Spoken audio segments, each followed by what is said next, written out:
कोकण किनारपट्टी भागात वाऱ्याचा जोर वाढत असून 45 ते 55 किलोमीटर प्रति तास वेगाने वारे वाहण्याची शक्यता आहे। या पार्श्वभूमीवर किनारपट्टीवरील बंदर कार्यालयांना 3 नंबर वादळी बावटा लावण्यात आला आहे। तसंच खाडीपात्रातही मासेमारीसाठी कोणीही जाऊ नये असं आवाहन करण्यात आलंय। दरम्यान सिंधुदुर्गात मुसळधार पाऊस सुरू आहे। या पावसामुळे जिल्ह्यातील होडावडे पूल, कुंदे पूल पाण्याखाली गेल्यानं हे मार्ग वाहतुकीसाठी बंद करण्यात आले। याचा आढावा घेतलाय सदाशिव लाड यांनी।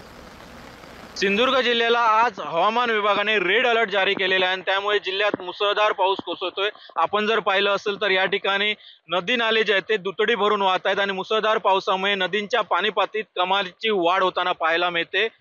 वेंगुर्ला बेळगाव या राज्य महामार्गावरील होडावडे पूल जे आहे ते पाण्याखाली गेल्यामुळे या मार्गावरील वाहतूक जी आहे ते वेंगुर्ला मठ मार्गे वळवलेली आहे। तर दुसरीकडे जर पाहिलं असेल तर कसाल कुसबे या मार्गावरील कुंदे पुल पाण्याखाली गेले आणि त्यामुळे हा मार्ग जो आहे तो वाहतुकीसाठी पूर्णपणे बंद करण्यात आलेला आहे।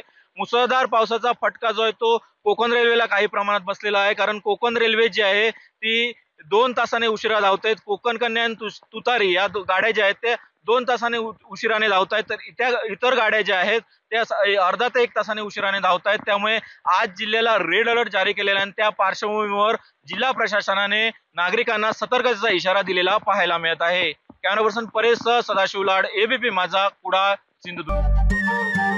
नमस्कार। मन शुद्ध तुझं ही वेगळ्याच प्रकारची मालिका तुम्हा सगळ्यांना खूप आवडली होती। याचा दुसरा सीझन कधी येणार अशी विचारणा झाली। प्रतीक्षा संपली आहे मित्रांनो, येतोय मन शुद्ध तुझचा दुसरा सीझन। होई मन शुद्ध